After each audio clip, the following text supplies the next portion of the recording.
Across all history, the truly strong remain shrouded deep in darkness, hidden from society. They carefully erase all traces of their existence, so that when later generations look back on history, it is as if they were never there. But sometimes, even the most perfect plans to erase one's tracks leave unexpected loose ends. This tome was one of those loose ends, left behind in charred ruins. What secrets lie within?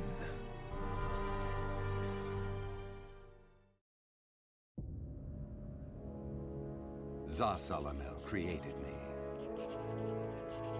A banal way to begin a tome, but writing down one's own history in a book is strange enough to begin with. I began writing this as an indulgent pastime, so I may as well enjoy myself. Now, about the cursed sword known as Soul Edge. I intend to record its secrets in this very tome.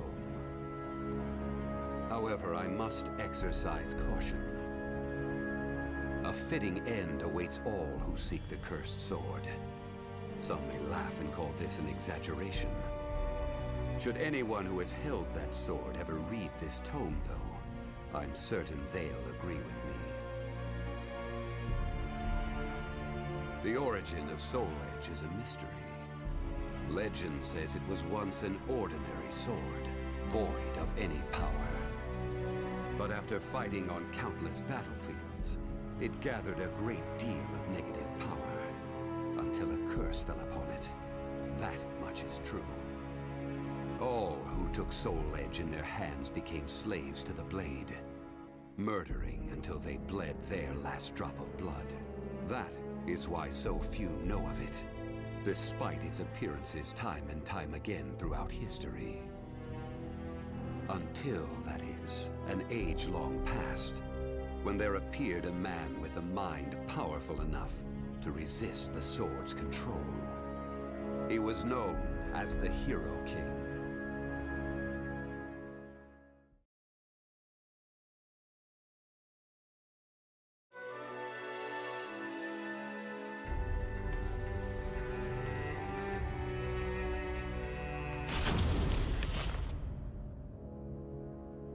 In that ancient age, great change came only through war.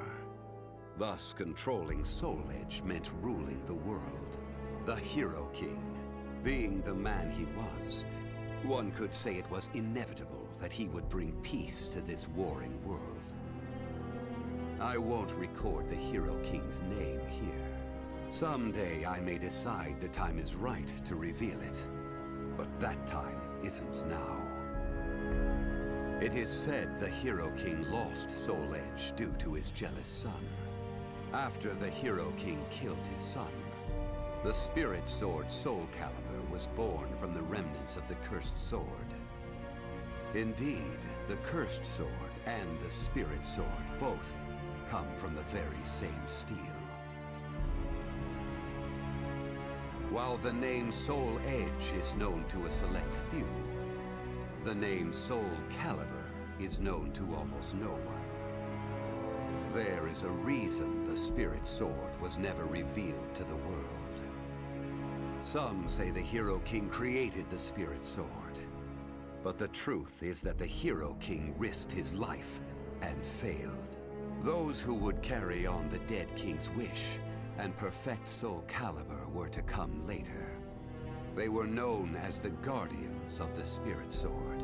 Like a thief in the night, they took the Spirit Sword and withdrew into the dark recesses of history. They told others of the Hero King's Spirit Sword, and that they were going into hiding to both prevent Soul Calibur from being used for evil, and to prepare for the threat of Soul Edge.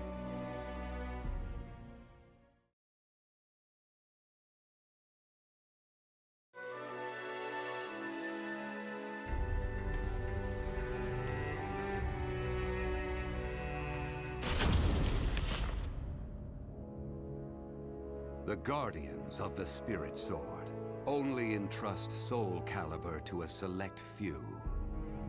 One recent example was a king from medieval Europe. Born in Britain, the king used the Spirit Sword to rule a large swath of Europe. I'm skeptical as to whether the king ever truly existed, but assuming the tales are true, he was somehow connected with the Guardians of the Spirit Sword, from whom he received the blade. Also, it would be reasonable to assume the king fought with the one who possessed the cursed sword and won. After the king's death, though, no one knows what happened to the Spirit Sword. Perhaps we should assume it eventually found its way back to the Guardians of the Spirit Sword. But it should be noted that their power had dwindled greatly by that time. At the same time, there were those who awaited the second coming of the king. On the eve of the king's passing, a loyal knight set forth to find the Spirit Sword and restore the crown. That was the start of the secret society known as the Aval Organization. They hid themselves well for a considerably long period of time. Not even I learned of their inner workings until quite recently. Sworn to the late king, the Aval Organization sought the Spirit Sword and secretly assassinated all whom they deemed outsiders, those who were aligned with the Cursed Sword or did harm to humankind. A deeper look, however, reveals there was some unrest hidden below the organization's seemingly unshakable exterior.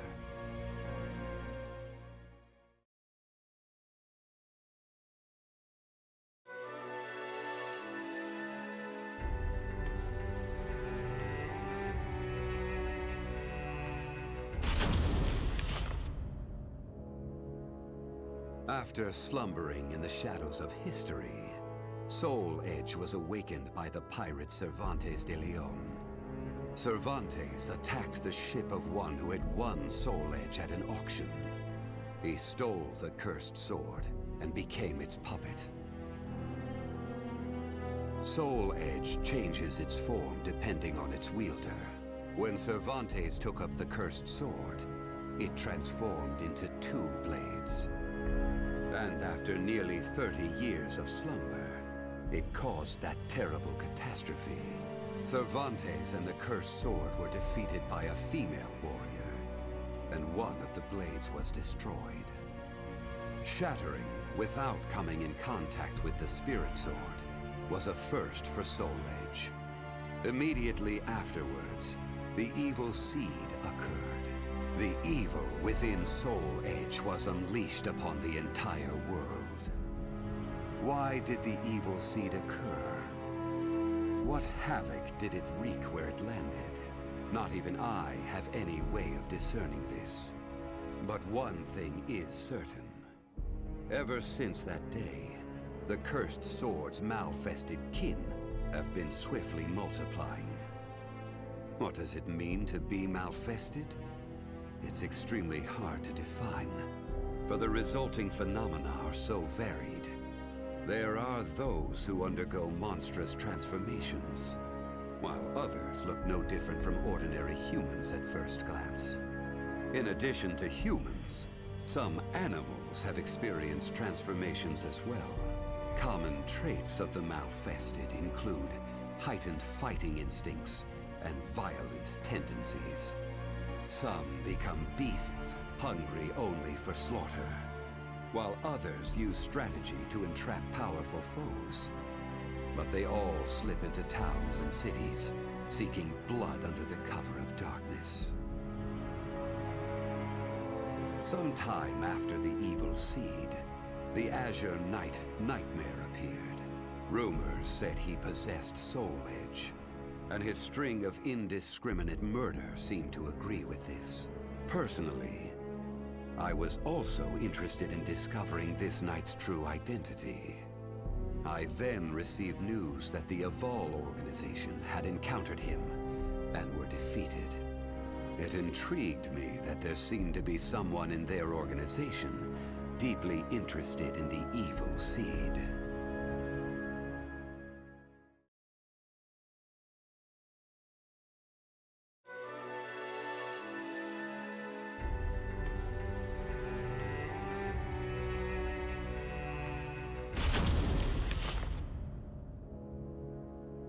While Soul Edge has appeared constantly throughout history, Soul Calibur's whereabouts are still shrouded in mystery. In time, I lost interest and gave up trying to search for any traces of it. But after resuming my search later, I found that it had been taken to a temple in the east at some point. With it were taken a staff able to absorb all manner of energy, and a mirror capable of purifying evil.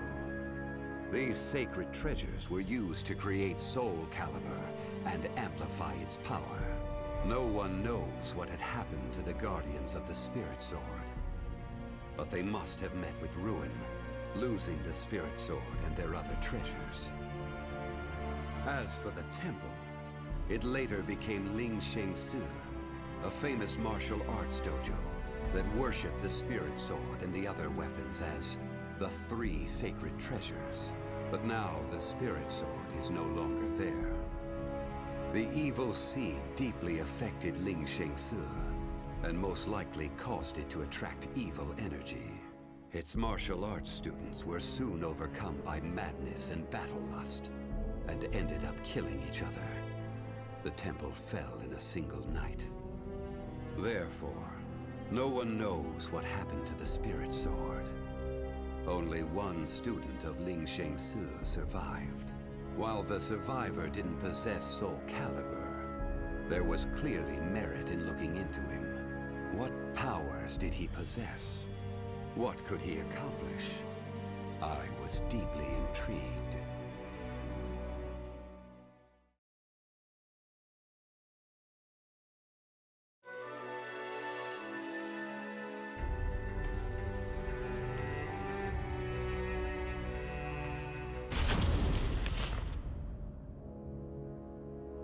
I only started writing this tome as a pastime, but in order to give it a clear perspective, I must reveal my identity. I was once one of the Guardians of the Spirit Sword. The precepts of the Guardians were very strict, one of which stated no Guardian may ever touch Soul Calibur. But in my younger days, I failed to properly suppress my urges. When the others discovered my designs, they broke my arms and banished me. Amid my despair, I searched for a way to survive. What I discovered was the art of reincarnation. After a long period of training, I mastered the secrets contained within this lost wisdom. I reincarnated myself over and over again, and became an entity that could transcend generations. At first, I didn't realize the price I would have to pay for eternal life. For every time I reincarnated, I experienced the pain of death. It felt like my soul was being crushed. It is hard to put such pain and suffering in words. Indeed, I hadn't managed to completely escape death. No matter what one may accomplish in life, death remains inescapable. My bodies have lain in countless graves, but my soul will never rest in peace. So it was that I came to yearn for the final eternal death I could never have. And such desire began to corrupt my everlasting life. Gradually, I began to seek out death itself.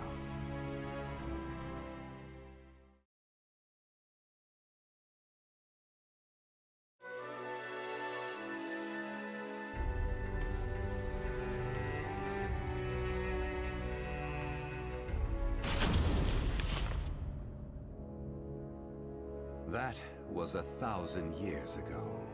My desire for death was at its peak. That longing for true death led me to even take hold of Soul Edge. Wisdom, power, battle lust. In those days, I felt I could do anything. But when it was over, I was forced to confront just how prideful I had been. As a puppet of the cursed sword, I kept fighting to my last breath. And for what? I fought in an age of endless war that spanned the world, all to establish a certain dynasty. That is all I'll say on the matter. I've lived as every type of person. Old, young, man, woman. But I've never felt as much joy as when I wielded that power. However, not even the cursed sword could free me from the chains of samsara. And so I died, and was born again into this world.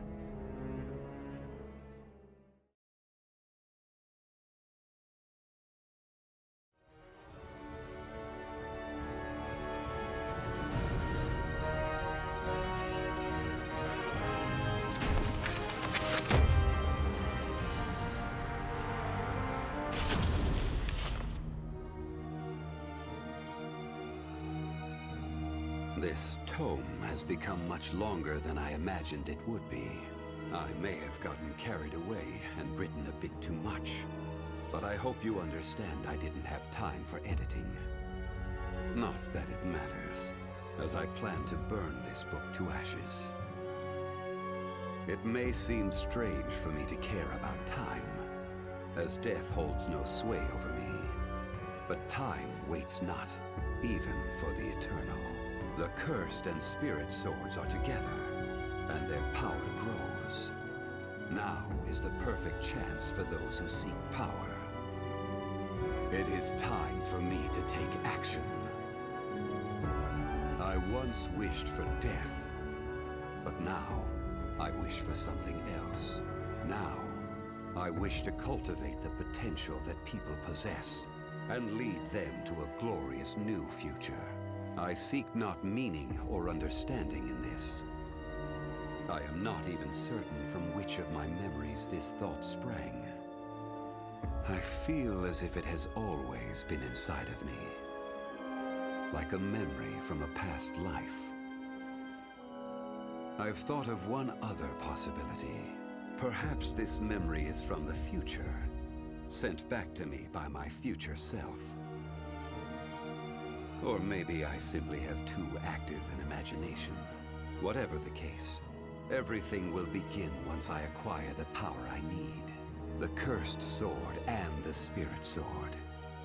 I need them both to proceed with my plan. It has already been set into motion.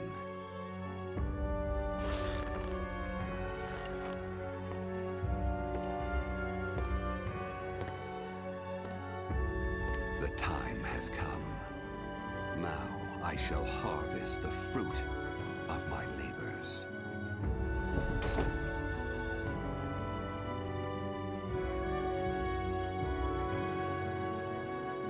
The names of the warriors whose fates were bound to the two swords have been etched into the very fibers of history.